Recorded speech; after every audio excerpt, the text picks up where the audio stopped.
Hello and welcome to BYJU'S IAS. Let's take up the analysis of today's The Hindu newspaper by first looking at a few editorials and columns. Let's begin with the column from page number 6 that deals with India and the United Nations Security Council.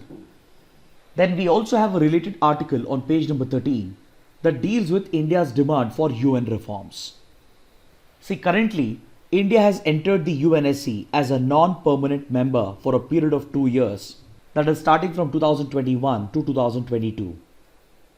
So while being a non-permanent member of the UNSC, India's permanent representative to the UN, Ambassador T.S. Tirumurthy, has made an appeal for inclusive reforms of the UN Security Council, and he has sought a permanent seat for India because according to India, the UNSC in its current format has become ineffective when it comes to dealing with the complex issues of international peace and security, and hence he has demanded that the permanent membership of the UN Security Council must be expanded through UN reforms in order to make the organization more effective, while it is dealing with the geopolitical challenges currently being faced by the world. So in the backdrop of India's push for UN reforms and India's demand for a permanent seat at the UN Security Council, the writer argues that the non-permanent seat that India is currently holding for a period of 2 years is a once-in-a-decade opportunity, and India shouldn't waste this opportunity by focusing its entire diplomatic energy solely on UN reforms and the permanent seat, as it is unlikely to materialize anytime soon. Hence, the writer is calling upon India to make use of its non-permanent seat at the UN Security Council to shape the global narrative in such a way that it would help India pursue its core national interests in order to protect and promote India's regional and global interests. See, in order to understand the argument being made by the writer, first you need to understand the role and composition of the UNSC and the rationale behind India's push for UN reforms and a permanent seat. See, the UN Security Council is one of the principal organs of the UN, and it was established in 1945 along with the parent organization with the primary objective of promoting international peace and security. Following the two world wars and the failure of the League of Nations from preventing conflicts, the need was felt for a strong and powerful organization that could truly protect and promote international peace and security. So with this objective, the UNSC was set up as one of the principal organs of the UN, and its role and composition was designed in such a manner in order to make it the most powerful organ of the UN so that it could be effective in protecting and promoting international peace and security. The UNSC was supposed to achieve this objective through its powers of imposing economic sanctions and authorizing the use of force and deciding upon the deployment of the UN peacekeeping forces. So these powers clearly made the UNSC one of the most powerful organs of the UN, and along with it, its composition and structure made it even more powerful than the UN General Assembly. See, the UN General Assembly is yet another principal organ of the UN, and with 193 member states, the UNGA is the most inclusive and democratic institution amongst all UN organs. Because at the UNGA, all the members of the UN have membership, which makes it an inclusive institution, and all the members enjoy equal voting rights, which makes it a democratic institution. In comparison, the UNSC became an elite club of 15 countries that includes 5 permanent members and 10 non-permanent members. The 10 non-permanent members are elected on a rotational basis for a term of 2 years, whereas the permanent members, which includes United States, United Kingdom, France, Russia and China, they enjoy the veto power, thereby giving them the sole authority to decide upon key decisions of the UN. So this makes the UN Security Council an exclusive club or an elite club, where only 5 permanent members are seen to be enjoying the veto power, thus making it an undemocratic institution as compared to the UNGA.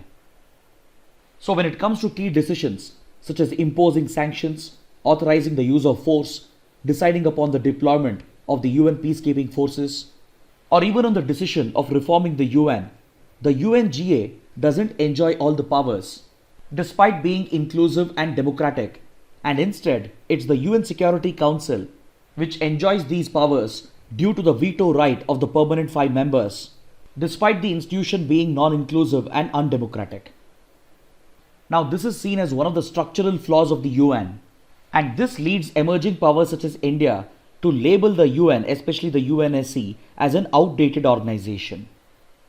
Because the 5 permanent members of the UNSC who enjoy the veto power, they have largely misused their veto to serve their own geopolitical interests instead of upholding the idealistic principles that are enshrined in the UN Charter. Under the UN Charter, these 5 permanent members were mandated to uphold idealistic principles such as protection of human rights, strengthening of democracy, prevention of conflicts, promotion of peace and security. But instead, the 5 permanent members have created their own power blocks within the UNSC, with democratic countries such as US, UK and France on one side, and communist powers such as Russia and China on the other side. Throughout the history of UNSC, these 5 permanent members, they've always cast their veto based on their own selfish geopolitical interests in pursuit of their realistic or pragmatic foreign policy goals, even at the cost of weakening and sidelining the idealistic goals of the UN. So this flaw in the structure and the composition of the UN leads emerging powers such as India to label the UN as an outdated organization that is still stuck in the World War days. And India often says that the UN, and particularly the UNSC, do not reflect current geopolitical realities, and hence they've constantly pushed for reforms in the composition and structure of the UN. Like-minded emerging powers such as India, Germany, Japan and Brazil, they have even formed an informal diplomatic alliance at the UN known as the G4 in order to push the cause for UN reforms and demand a permanent seat for themselves at the UN Security Council. Because according to these 4 countries, the current permanent members of the Security Council, they have misused their veto to serve their own selfish geopolitical interests, and they have demanded that they have a rightful claim to a permanent seat at the UN Security Council in order to restore balance to the institution. So in line with these demands, the G4 countries have pushed for UN reforms since the 1990s, and even though it has been 13 years since intergovernmental negotiations began at the UN, there has been absolutely no progress on the topic of UN reforms. However, India's entry to the UNSC as a permanent member has been backed, at least verbally, by several close friends of India, including the United States, Russia, UK and France. Amongst the P5 countries, it's China which has opposed the entry of India and the other countries. But despite the backing of the other permanent members, there still has been no progress on UN reforms because all the P5 countries lack any genuine intent to reform the UN. Even though these permanent members have given verbal support to India, they would be hesitant to share their privilege and special powers at the UN, which they exercise through their veto right. And hence, it's safe to conclude that all the P5 members are reluctant to agree on UN reforms, even though text-based negotiations have been taken up. Now you must note that reforms of the UN cannot go ahead without the approval of the UN Security Council. That is, it should enjoy complete support from the 5 permanent members without any of them using their veto powers. Now, since the P5 countries would like to retain their geopolitical dominance through their veto power, they would naturally be hesitant to delay UN reforms. And hence, the writer of this column is asking India to accept this reality and realize that India's demand for a permanent seat at the UNSC will not be met anytime soon. And keeping that in mind, India should make use of its current non-permanent seat, which it is holding for the 8th time, in order to shape the global narrative in line with its national interests, instead of wasting its diplomatic energy in pushing for UN reforms. The writer says that the timing of India's entry to the UNSC as a non-permanent member is very critical because the year 2021 marks the emergence of a new world order, and it also marks the rise of a new and aspirational India. See, ongoing geopolitical developments clearly indicate that the world order is in a state of flux, and this is marked by the decline of traditional powers such as the US and the European powers, and simultaneously it is marked by the rise of new powers such as China. The rising economic and military dominance of China has directly challenged the traditional influence of the United States and its superpower status, and this has also led the two countries into a new Cold War era, which is being labeled as Cold War 2.0. Then at the same time, the rise in India's economic and military strength has made India a more resolute, self-reliant and self-confident country, which no longer wants to be sitting on the sidelines of major geopolitical developments, but instead it aspires to become the shaper of global geopolitics. While India's power and influence have definitely grown over the last few decades, there are still several material and geopolitical limitations to India's foreign policy. The hard reality is that India's economic strength and military strength is still no match to global powers such as the US, China, Russia, or maybe even to some of the other European powers. Plus, internally, there are several domestic political constraints as well that acts as a restriction on India's foreign policy and geopolitics. So by keeping these objectives and limitations in mind, India will have to exploit this once in a decade opportunity and use its position as a non-permanent member of the UNSC for a period of 2 years to carefully build and nurture the geopolitical narrative by seeking to build new alliances in order to defend and protect its national interests in the middle of a new emerging world order that is in a state of constant flux. So in this context, India will have to identify priority areas and focus areas at the UNSC, and according to the writer, this should include China's aggression, terrorism, and the need for building new alliances or coalitions on pressing global issues such as climate change, non-proliferation, etc. See, the rise of China is bound to rub against Indian interests, and this has been clearly evident through its display of aggression, first in Doklam, now in Ladakh, and as well as in Arunachal Pradesh. So this consistent display of Chinese aggression should lead India to conclude that the rise of China would translate into increased attempts of land grabbing, thereby aggravating the standing border disputes with India. And with regard to these incidents of border aggression, India will need the support of other countries in order to build pressure against China, and China's behavior has made it unavoidable for India to rely upon the Western countries for support. So this would mean a growing strategic alliance with the United States, with few European powers, and with other countries such as Japan and Australia. While building such an alliance with the Western countries might be necessary for India to defend itself against Chinese aggression, it will have to keep in mind that this growing alliance between India and the West shouldn't alienate India from its traditional friend, that is Russia. So according to the writer, the UNSC is the right platform through which India can align these interests without alienating its ties with Russia, which is seen to be aligned with China. The rising Chinese aggression against India is not being seen at the borders alone. It is even being seen at the UN Security Council, as India continues to function as a non-permanent member of the Security Council. For example, recently, China expressed its opposition to India holding the chair of the Counter-Terrorism Committee. So China is bound to create such challenges to India at the UNSC as well, while it continues to function as its non-permanent member. And if it has to outmaneuver these acts of Chinese aggression, then it would need the support of not just the Western powers, but even the support of Russia. Then India will have to use its time at the UNSC to focus on terrorism as well.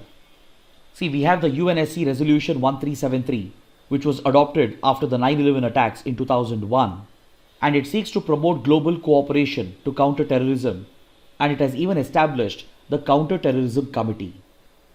So during its 2-year period as a non-permanent member of the Security Council, India will get to chair the Counter-Terrorism Committee, and it will have to make use of this opportunity to target state-sponsored terrorism, especially from Pakistan. This intent of India was made clear recently when India's Foreign Minister S. Jaishankar addressed the UNSC, and during his address, he called upon the Counter-Terrorism Committee that comprises of members of the UNSC to stop discriminating between the so-called good terrorists and bad terrorists. Similarly, India will have to make use of its position on the Taliban Sanctions Committee, or also known as the Al-Qaeda Sanctions Committee, that has been established through the UNSC Resolution 1267. Currently, India is holding the chair of the Taliban Sanctions Committee, and interestingly, at the same time, India is still trying to build a relationship with the Taliban, which has already been recognized as a legitimate political entity in Afghanistan by several major powers. As a result of the US-Taliban deal, the return of the Taliban to political power is more or less guaranteed. And this creates complications for India because India has always treated the Taliban as a terrorist outfit that enjoys the blessings of Pakistan's ISI. The fear of India is quite legitimate because the ISI of Pakistan has used Taliban and Afghan soil to sponsor several anti-India outfits.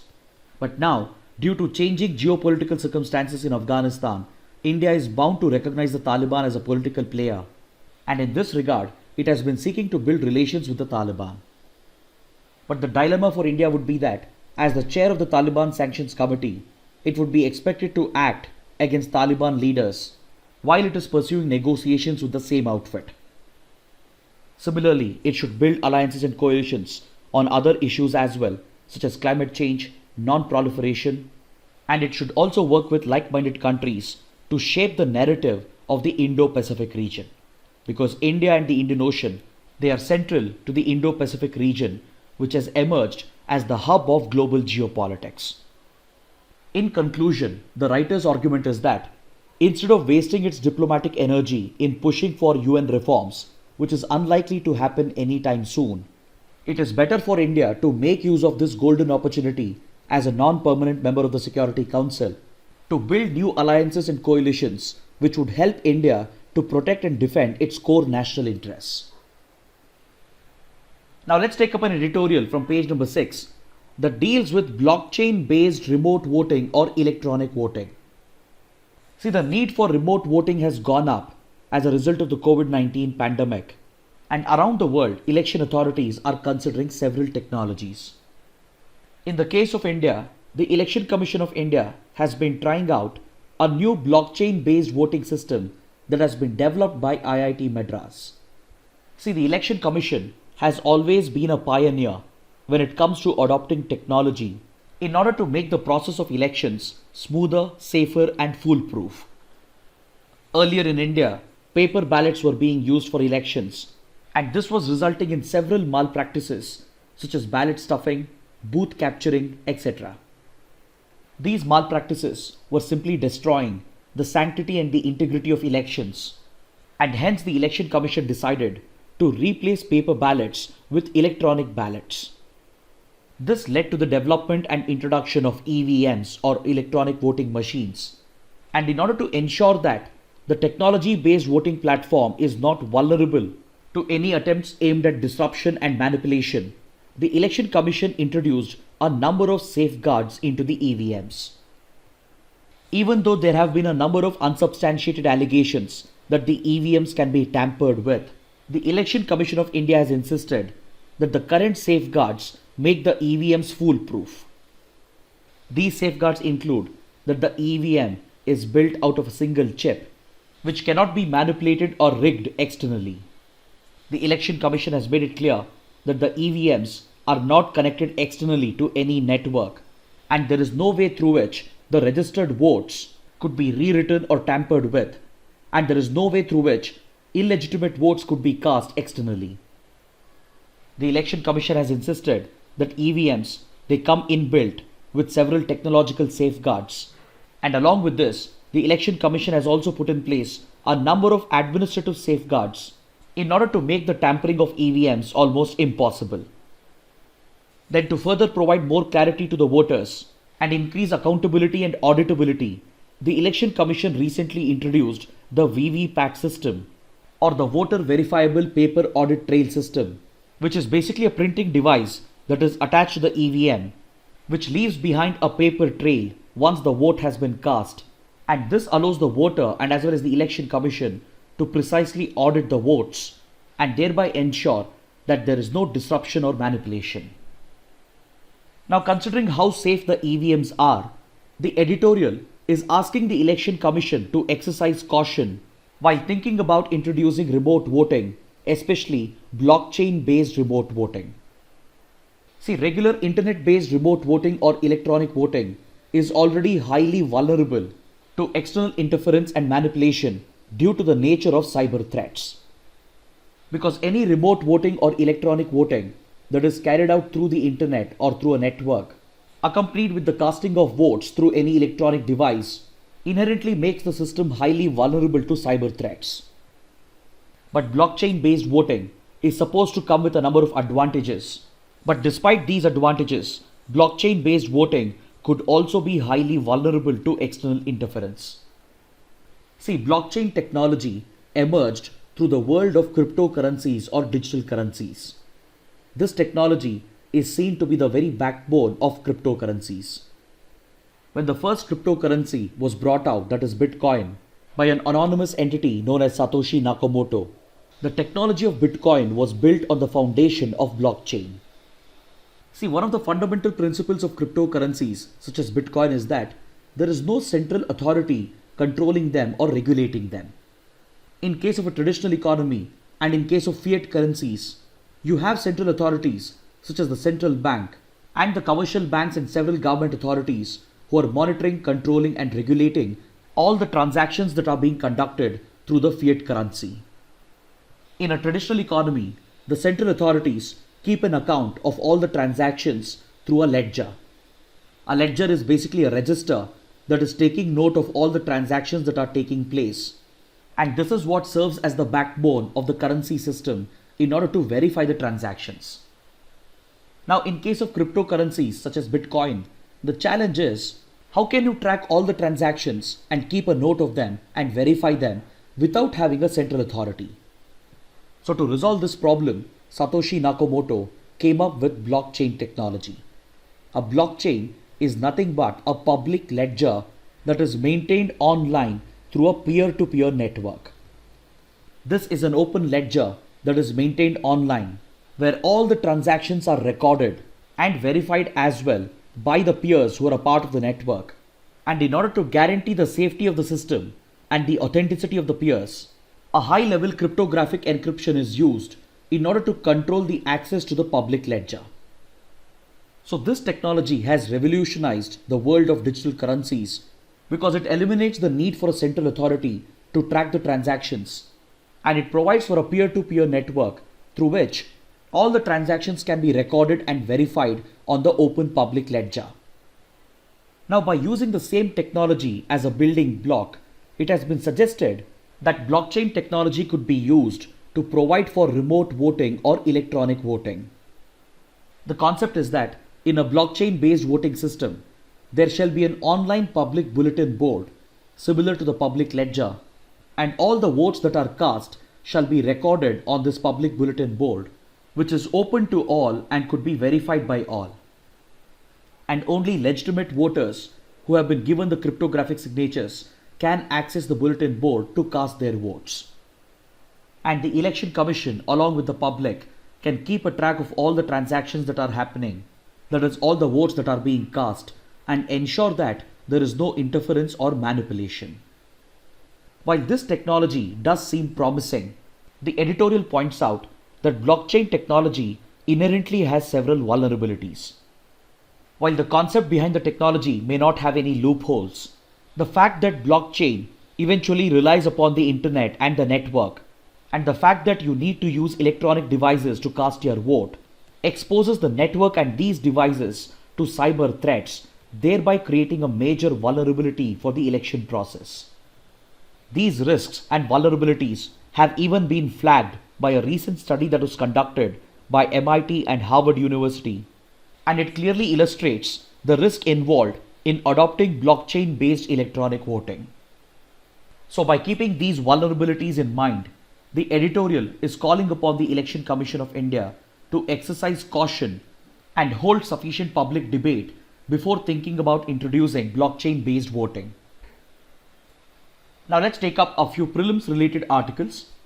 On page number 4, the Hindu carries an image of BSF soldiers who are seen to be carrying out patrolling near the line of control in North Kashmir.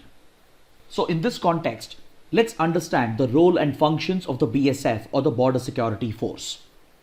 See, following the Kargil war, the government of India had set up a committee known as the Kargil Review Committee under the chairmanship of K. Subramaniam, a leading strategic expert of India, in order to review the security failures that led to the Kargil conflict.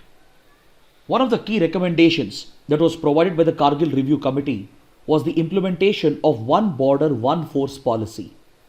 It basically meant that one paramilitary force or border guarding force shall be responsible for guarding the entire stretch of the border with one country. Because prior to that, there was no comprehensive policy for border management, and the same stretch of the border was being guarded by multiple agencies. This was resulting in a lot of confusion and lack of coordination, and in order to plug these gaps, the Kargil Review Committee had recommended the implementation of the one border, one force policy. This recommendation was accepted, and it has been implemented by the Ministry of Home Affairs, which is responsible for border management. So as per the one border, one force policy, the BSF or the Border Security Force is the designated border guarding agency for India's borders with Pakistan and as well as with Bangladesh. So the entire stretch of India's borders with Pakistan and Bangladesh is guarded entirely by one agency, that is the BSF. The BSF is also one of the central armed police forces under the Ministry of Home Affairs, and it was established following the 1965 war with Pakistan. Currently, it is regarded as one of the world's largest border guarding force, and it plays multiple roles in ensuring the country's internal security. During peacetime, the BSF is involved in promoting a sense of security amongst the border villages, and it also works proactively to implement its mandate of tackling trans-border crimes and organized crime such as smuggling, trafficking, and other illegal activities that are quite common along border areas. It also has the mandate to prevent any unauthorized entry into the country and as well as prevent any unauthorized withdrawal from Indian territory. As a part of this objective, the BSF has been tasked with preventing infiltration and exfiltration, and it also collects valuable trans-border intelligence, which serves as a crucial source of input for the country's national security architecture. Apart from these border management roles, the BSF is also deployed in counter-insurgency roles and internal security roles as well. For example, the BSF has been deployed in Jammu and Kashmir, in the Naxal corridor, and as well as in few parts of northeastern India. Then during wars, the BSF provides the backup to the Indian Army along the Pakistani and Bangladeshi border, and it acts as the second line of defense. With regard to border management, the BSF is the lead agency to implement several barriers along the Pakistan border and the Bangladeshi border to prevent illegal migration and infiltration. For this purpose, the BSF has been designated as the lead agency for border management projects such as fencing, floodlighting, and the deployment of counter-infiltration technologies such as laser-based sensors, thermal scanners, drones, etc. Today the BSF has set up its own aviation branch. It has a separate marine wing, an artillery regiment, and commando units as well. The marine wing of the BSF in particular is known for using its watercrafts to guard the marshy border areas with Pakistan and Bangladesh, such as the Sundarbans Delta and the Sar Creek area. Apart from these roles in border management and national security and internal security, the BSF also specializes in disaster management, and it can provide for HADR operations or humanitarian assistance and disaster relief. Next, on page number 5, we have an article according to which the Rajasthan government is bringing a policy related to M-sand or manufactured sand. So what is manufactured sand? Manufactured sand or M-sand is an alternative or a substitute for river sand, which is widely used in the construction industry. See, in the making of concrete, river sand is an essential ingredient. But due to the massive consumption of river sand by the construction industry, there is a severe shortage of river sand. So an alternative to river sand has been developed known as manufactured sand. This sand is produced by crushing hard granite stone, and it is said to provide the same strength, durability and flexibility as river sand provides for concrete construction. So as the availability of good quality river sand has declined, the usage of M-sand or manufactured sand has increased around the world. Apart from this, M-sand also has several other advantages as well, which includes its easy availability and reduced transportation cost along with few environmental benefits. Next, on page number 4, we have an article that makes a reference to the Indian pangolin. See, the Indian pangolin that you can see in this image over here is native to the Indian subcontinent. It is known for having large overlapping scales on its body which act as a armor. Another unique feature of the Indian pangolin is that it can curl itself into a ball as a self-defense mechanism against predators. This is known as volvation.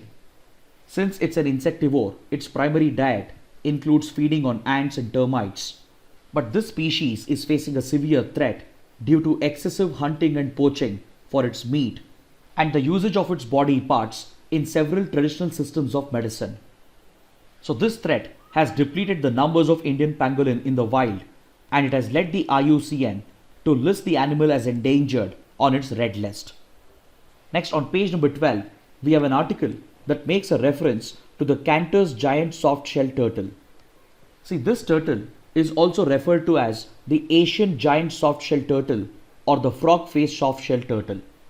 It is a type of a freshwater turtle and it is native to Southeast Asia and few parts of South Asia.